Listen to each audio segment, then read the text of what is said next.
If you wish to speak, you should fill out a form by now. We're about to collect the forms for anyone wishing to speak tonight.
It's not time. I was just getting Paul away from them women over there.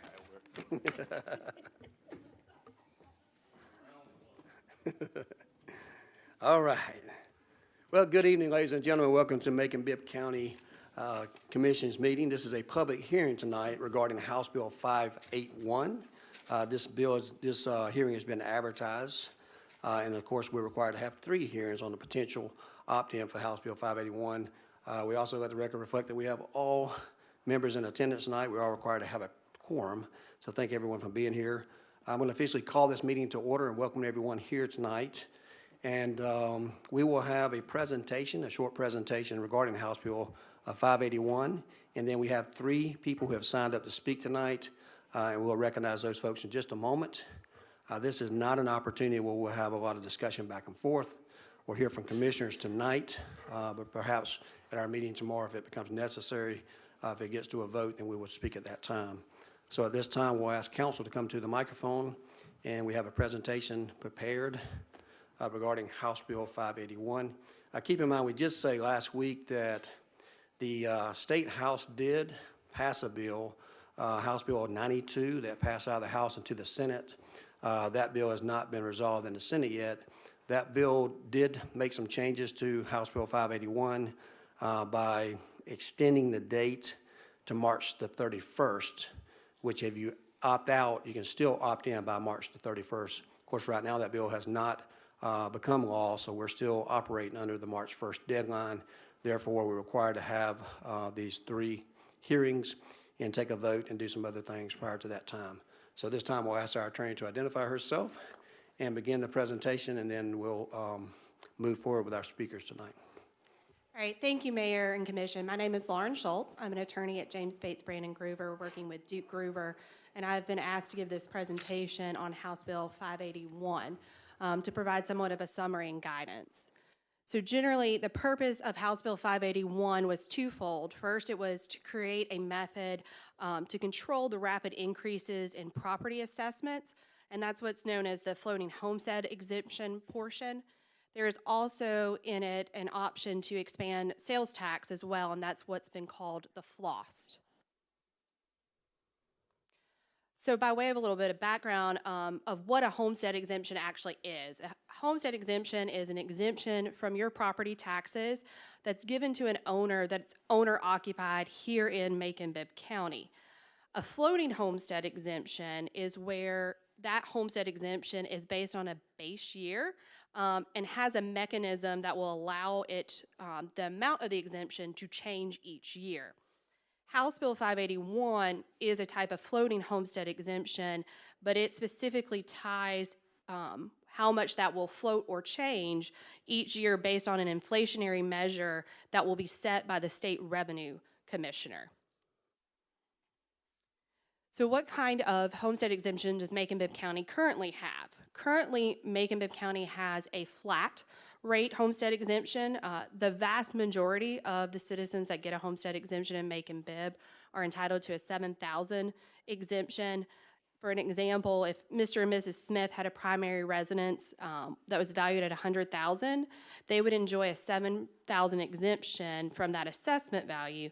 So it would reduce it down to $93,000, and then they would only be taxed on 40% of the $93,000, not $100,000. And that 40% is set by state statute, that you are actually only assessed and then taxed on 40% of that fair market value.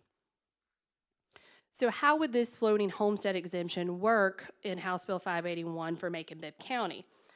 This floating homestead would be in addition to the $7,000 flat rate that Macon-Bibb County already has.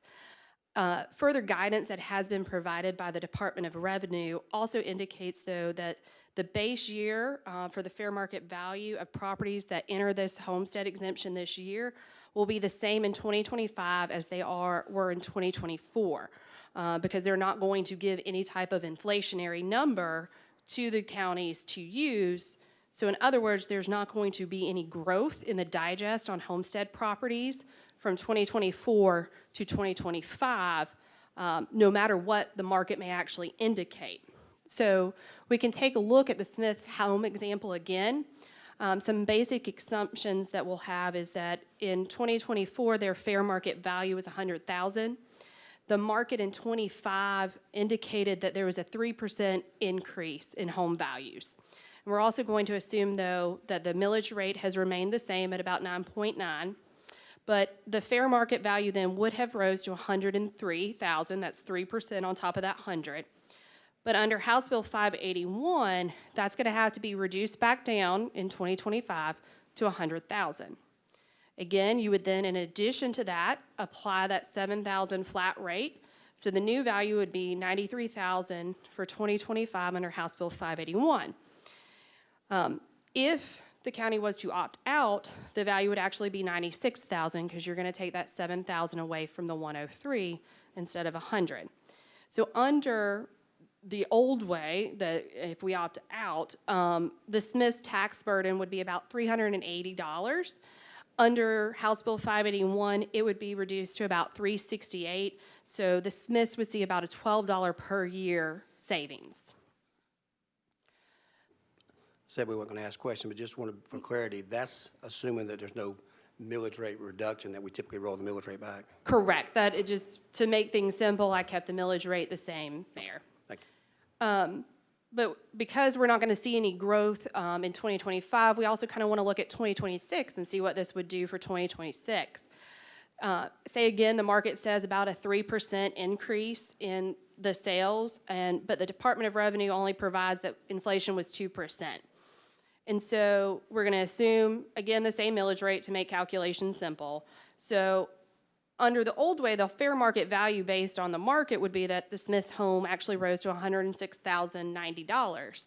But under House Bill 581, that is going to be reduced back down to 102 because it could only increase 2% over the 100,000 from the previous year. So then we would again apply that 7,000, leaving their assessment at 95,000 for 2026. Without House Bill 581, their tax burden would be about $392. If we do not opt out of House Bill 581, it would be $376 for about a difference of $16 per year. Now, can that base year value ever change? It can change. There are certain circumstances where your value could change. If the property is sold, the county could then readjust that value. If the ownership is transferred in some other way through passage of a deed from a family to their daughter or their son. In addition, if there's a substantial change in the property, such as an addition that's added on, they can also adjust for that addition. Or if the owner no longer qualifies for the homestead exemption, such as they're not using it as their primary residence anymore.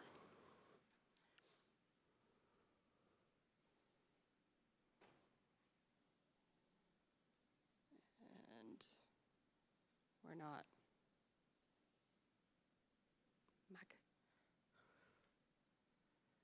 I'm sorry, I'm clicking and it's not. That's quite all right, Mr. Gruber.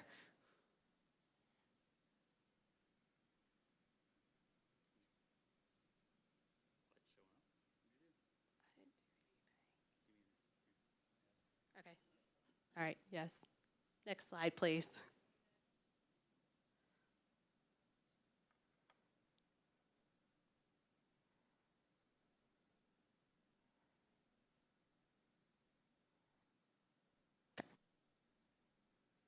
Nope. I think go back. So what would this look like in Macon-Bibb County? In 2024, Macon-Bibb County had about 23,000 homestead properties. These properties actually increased in value 7% from 23 to 24, or about $300 million was that increase. In 2019, because we went back and looked at some data prior to COVID-19 and what we saw with the market there, Macon-Bibb County had about almost 25,000 homesteaded properties, and they actually had a 3% increase in their growth in 2019 for about $109 million. We also looked at, though, what about our commercial and our industrial? That only makes up about 27% of our total digest, and while this area has increased, homestead properties increased 82 million more than our commercial properties have increased in value. So ultimately, when you do some calculations that our tax assessors has provided, by 2030, Macon-Bibb County could be looking at about an $8 to $13 million reduction in its tax revenue, and that is a conservative value. And by 2030, that could be a 1.6 to 2.4 billion loss in the inflationary growth that you're not going to see on your digest for having to reduce these values. Next slide. So we talked about how before the government could opt out, and that's what Macon-Bibb County is doing today, as Mayor Miller noted, they have advertised this in the newspaper, and we're having our first hearing today, in which we had to have one at least after 6 p.m. And so this one is checking that box. And there are two more hearings, because there must be a total of 3 of them. And as was stated, that resolution, if the county decides to opt out, must be filed currently by March 1st. Next slide. So as it stands, is this decision to opt out or stay in permanently?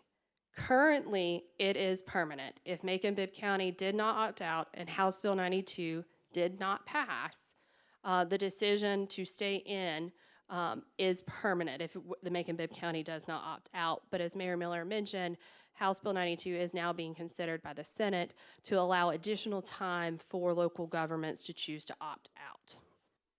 Next slide. So the second portion that we talked about is the floss. So there are 2 major changes to the local sales tax that occurred. First, it revised the limits of the percentages that can be levied. And it also created a new sales tax for jurisdictions that do have a floating homestead to allow them to provide property tax relief while maintaining their revenue. Now, can Macon-Bibb County actually implement the floss? Macon-Bibb County is not eligible to implement this floss because under the change, the local governments can only have an aggregate in total 2% of additional local sales tax over the lost and splost. And currently, Macon-Bibb County has the OLOST and the e-splost. So because we have these 2, Macon-Bibb County cannot do this. And so the steps that were next for Macon-Bibb County is if they want House Bill 581 to apply, no action is needed. If they want to opt out or potentially opt out, then they need to have the 3 public hearings and then actually pass a resolution by March 1st. Or in addition, Macon-Bibb County, if they opt out, can still decide to implement a different type of homestead exemption, more tailored to the county and its citizens in order to provide property tax relief. Thank you, Mayor Miller and Commission. Thank you, Ms. Schultz. We do have 3 folks that signed up to speak tonight. I want to take those in order that you arrived and signed in tonight. So our first person to speak is former Mayor Robert Rickert. Mayor Rickert, good to see you again tonight, and you've got up to 5 minutes to speak, and look forward to hearing from you, sir. Mayor, thank you very much, and members of the commission. This is a little awkward for me to be on this side of the microphone, but I'm having fun. I'm having fun.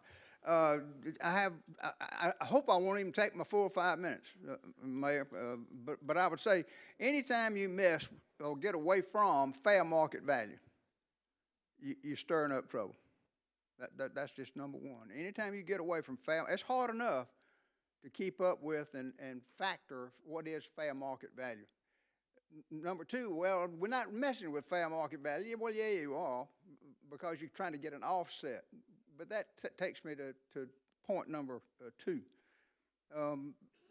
To use a statewide rate of inflation, which is what they say the Department of Revenue is going to do, may not match or factor in what's happening in Macon. So it may be better or worse. I'm not sure.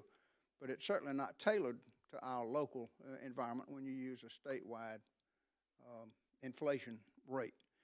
Number 3 is a little delicate, but I would suggest to you that popular neighborhoods would be more likely to increase in value faster than unpopular neighborhoods. Therefore, people that live in unpopular neighborhoods where the property values don't go up nearly as much stand little, if any, chance of it exceeding the rate of inflation, and therefore would get no benefit at all. But those in popular neighborhoods might, and that doesn't sound quite fair to me. So I think that's point number 2 for me. Number 3 has been adequately expressed. Reduction in revenue is bound to happen, and that's not just to you, but that's also to the school board, because homestead exemptions would also apply to the school board, I believe. So I think, and maybe you can correct me if I'm wrong, but I think you're taking money away from the school board in addition to just local government.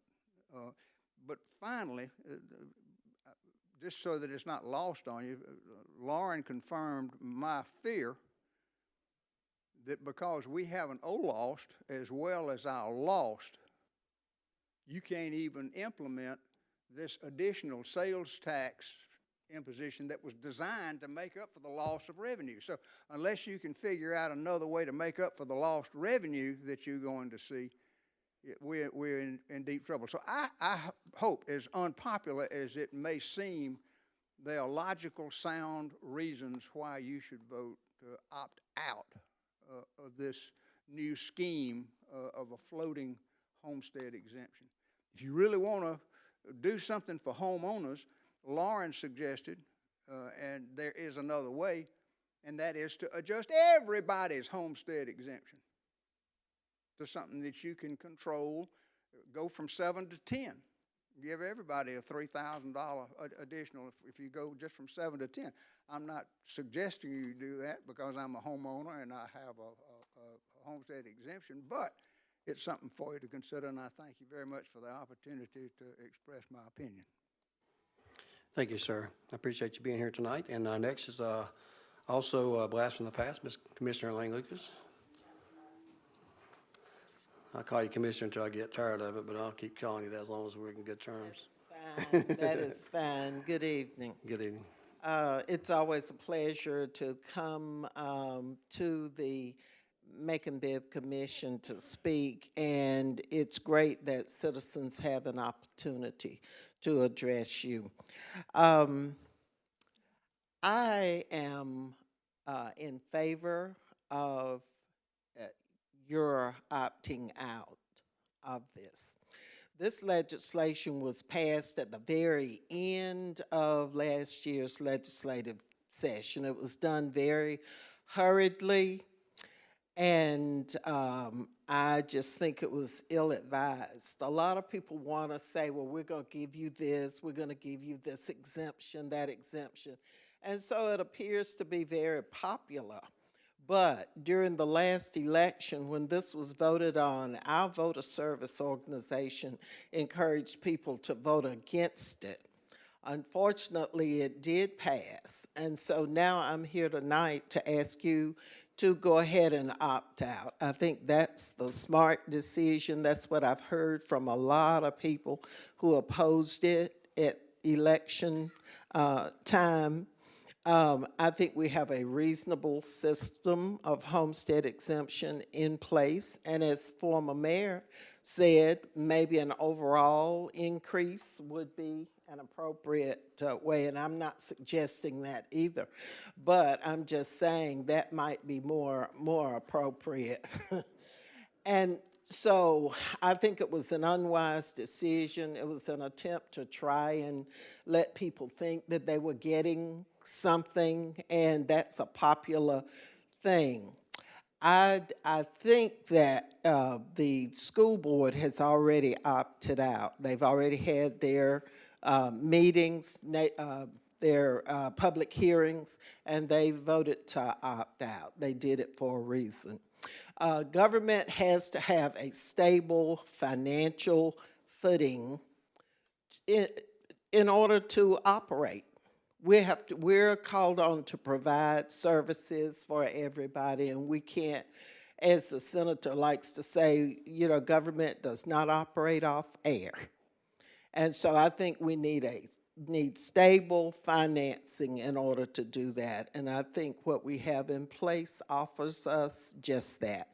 So I would encourage you and support you in your vote to opt out. Thank you. Thank you, Commissioner Lucas. And since both of you mentioned it before, we did discuss in our previous meeting the possibility of looking at a senior exemption as opposed to everybody, but mainly our seniors 65 and older. Not that either one of you qualify for that, but certainly you could. Our final speaker tonight is Mr. Russell Whitford. Mr. Whitford, it's good to see you here tonight. And sir, you've got 5 minutes to speak. And say what you need to, sir. Thank you, Mayor. Very good proposals by Mayor Rickard and Ms. Lucas, and I would be in agreement to opt out. I'm working on something to have a 10-year proposal for someone to have a conservation easement on their farm. And the state of North Carolina has allowed this. And went to a NFIB meeting 2 weeks ago in Washington and sat with a guy that's a representative in North Carolina. And he's going to try to get me the information. But I was trying to do a conservation easement in 2014, and the Internal Revenue Service pretty well outlawed them, and I was waiting for that to clear up, and it finally did last fall. So we need, we talk about this being a 50-year deal. If you do a conservation easement, with the federal rules, it's in perpetuity, if the mayor might say that for me. But it lasts forever, and that's like the 50-year deal here. That's too long to commit yourself for and your children and grandchildren. So thank you for letting me speak. Thank you, Mr. Lifford, and I appreciate everyone being here tonight. We do have 2 additional hearings that are scheduled.